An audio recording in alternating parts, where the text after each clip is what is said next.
Regular meeting of January 27, 2010 of the City of Murfreesboro Board of Zoning Appeals. First item on the agenda is the consideration of minutes for the regular meeting of December 21st, 2009. Those minutes have been included with the packet of materials. Are there any changes to those minutes? If not, then those minutes will stand approved as presented. And we'll move on to our first item under new business. It's a variance request. It is application Z10001 by Mr. Matt Taylor of SEC for Mr. Joe Klingenmeyer, requesting a 7-foot variance from the minimum required 7-foot separation between buildings and parking in the Gateway Design Overlay District. And this is for property located at the southwest corner of Medical Center Parkway and Maple Grove Drive. Mr. Blum, if you'd review that application for us, please. Yes, sir. Thank you, Mr. Chairman, and good afternoon, Chairman Rogers and members of the Board of Zoning Appeals. The one and only item of new business that we have on the agenda today is, as Chairman Rogers just mentioned, a variance for the minimum separation in the GDO district from between buildings and parking for a lot of this size, which is less than 1.5 acres. Minimum separation of 7 feet is required. And just to kind of get you oriented, this property is located at what's called Out Parcel 9 of the Avenue Shopping Center, and Out Parcel 9 is at the southwest corner of Medical Center Parkway and Maple Grove Drive. Maple Grove Drive is the first traffic, or the easternmost traffic signal as you're heading from the center of town towards the avenues. It's the easternmost traffic signal that will lead you into the avenues. The rest of the out parcels that have been developed in front of the avenue have been ground leases, and so they have remained a part of the overall avenue, master parcel or master lot. This lot is under contract to be sold, and it would actually consist of about 1.2 acres. And because that lot is proposed to be an entirely different lot of record, a separate lot of record, it would be less than 1.5 acres, and that separation requirement would be 7 feet, and that's dictated by whether or not it is greater than or less than 1.5 acres. The applicant has proposed a new Culver's restaurant, and the applicant has been before the Planning Commission for initial design review, and he has been approved for his initial design review. And at the Planning Commission meeting, it was discussed that the applicant would need a variance to this minimum separation between buildings and parking, that provision that's in our Gateway Design Overlay District regulations. The Planning Commission did not express any reservations about the applicant going to the BZA and making the request for this variance. And so the applicant is before you today making this request with the blessing of the Planning Commission. If this request is approved, then he will move on to final design review and site plan approval by the Planning Commission at a subsequent meeting. In fact, I believe the applicant has already made his submittal to the Planning Commission for final design review pending the outcome of this Board of Zoning Appeals meeting. And now I'll show you on the site plan where this would actually be occurring. You'll see there is a queuing line for the drive-through, and the actual drive-through window would be here on the east side of the building. And as we've seen in many different cases in the past, since we've adopted the Gateway Design Overlay District regulations, uses that have drive-throughs such as restaurants and banks, and even I believe we saw one for National Tire and Battery, which had roll-up doors where vehicles that were going to be serviced needed to be able to access directly into the building.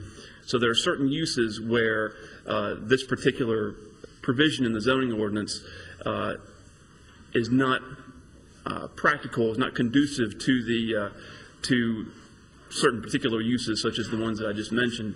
And if we could go back to the site plan, thank you. The variance would be for this area. It's about 60 to 70 feet in this area where the vehicles would be queuing, and that would be essentially a complete variance of that 7-foot requirement, so that the buildings could be directly adjacent to the building, or excuse me, that the cars could be directly adjacent to the building. And then here, there's just a slight need for a variance as vehicles round this corner in order to be able to get the proper radius to continue that queue along to where the food will be picked up. The applicant has noted in his materials, among other justifications for being granted the variance, such as practicality for the proposed use, but he's also noted that he is going to attempt to mitigate the effect of the lack of separation by the abundant landscaping that is proposed. In addition to the proposed landscaping that will be around the building where there will be separation, as well as along the eastern perimeter of the lot for that view shed of vehicles heading down Medical Center Parkway westbound, there are also trees that are essentially street trees along Maple Grove Drive that will help to add to the greenery around the building and around the site to help improve the view shed for vehicles that are westbound on Medical Center Parkway. And those street trees are actually on the subject lot. They are actually in a sidewalk easement. The sidewalk along Maple Grove Drive is actually on the lot, on the property that Mr. Klingenmeyer has under contract from the avenue.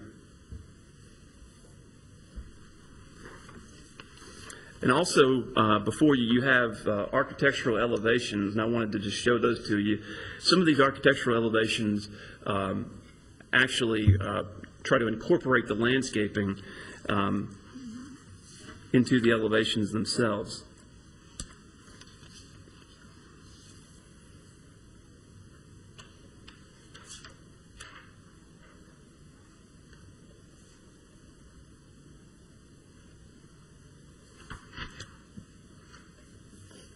And you'll see, for example, on this one here, you'll see the landscaping that is around the base of the building. Even where there are queuing spaces, they're proposing some small ground cover to help add some greenery to the base of the building.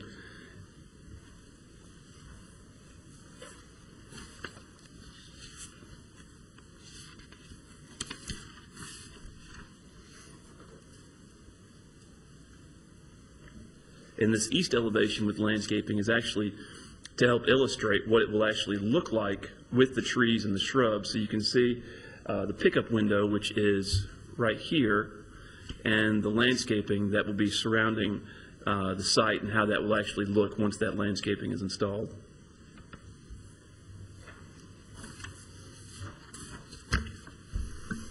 And now just to show you some photographs of the site itself. This is looking from the intersection of Maple Grove and Medical Center Parkway. There's a median at that intersection with some additional trees, and then these trees that you see lining the street are actually, as I mentioned, on the proposed lot.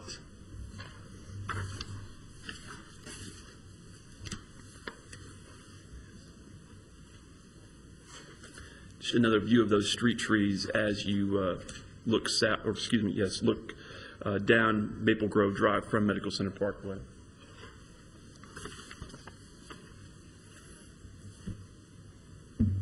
This shows some of the existing landscaping along Medical Center Parkway that the avenue has installed.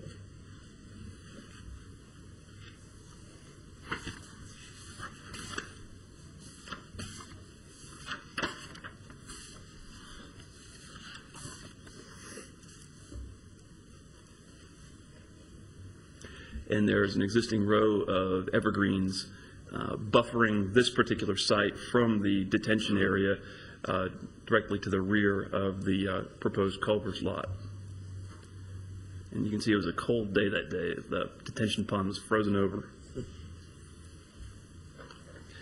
And no, there are no shots of the escort in any of these pictures. I apologize for that. I thought it might be at the bottom of the pond. Well, it's a very hardy car. It does, it's like a hovercraft. I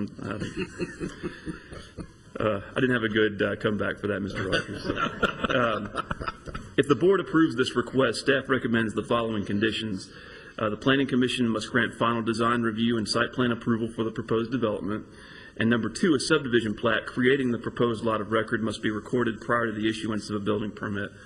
And the reason for that second condition is because the whole reasoning behind the 7-foot variance as opposed to the 10-foot variance is based on the size of the lot. So in order to achieve that size of the lot, a subdivision plat will have to be recorded. If you have any questions before or after the public hearing, I'll be happy to answer them. And in addition, Mr. Matt Taylor, representing the applicant, is here if you have any questions for him as well. All right, thank you, Mr. Blomley. Any questions for Mr. Blomley? All right, Mr. Taylor, anything you'd like to add to this application?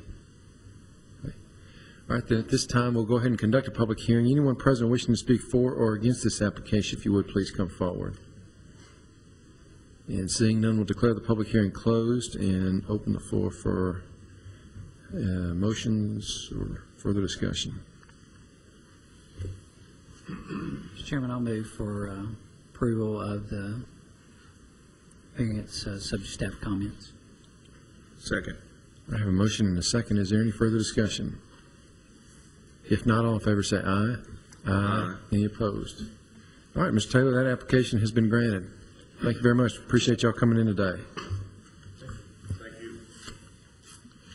All right, we'll move on now to staff reports and other business. I believe under staff reports we have 2009 year-end building construction activity report. And that has been attached to our agenda packages. Any information there that you want to highlight, Matthew? Yes, sir, Chairman Rogers. Thank you. I think this is just good information, and you all can digest this information on your own. But one of the things I did want to bring to your attention, particularly concerning the board, is the 2009 Board of Zoning Appeals summary of applications for 2009. And you kind of see that overall our activity was down in basically all categories. The number of cases that we had in 2008 is 103, whereas the number of cases that we had in 2009 was 79. We actually had fewer actual files set up, but I've separated that out. For example, if someone was requesting a special use permit and a variance in the same application, I separated those out into 2 requests. Significantly less number of cases in 2009 than in the previous year. And one of the things that we seem to be noticing a drop in is the number of sign variances that we see. It's been several months since we've had a request for a sign variance come before the Board of Zoning Appeals. But at any rate, in addition to that sheet, the rest of the information is good information. It kind of shows trends. It's got graphs in there with building permit activity, and a lot of information with regards to the activity that not only our Board of Zoning Appeals and our Historic Zoning Commission handled within the last year, but also our Planning Commission and our planning staff, and what we've seen submitted this year. So I thought y'all might find that interesting. It'd be good information to have.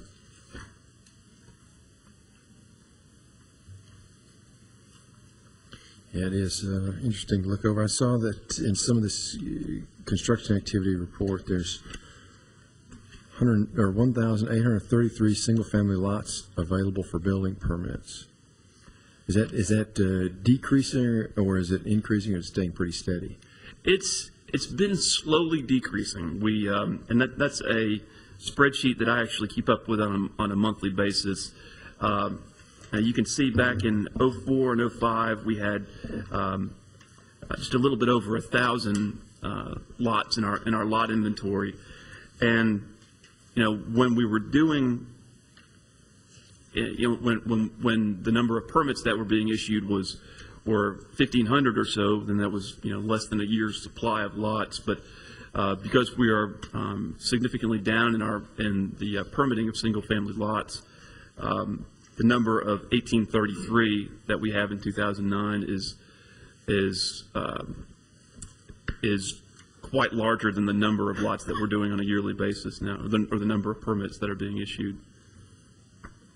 It's because plats are not being recorded, or new single-family plats are not being recorded in the manner in which they were several years ago.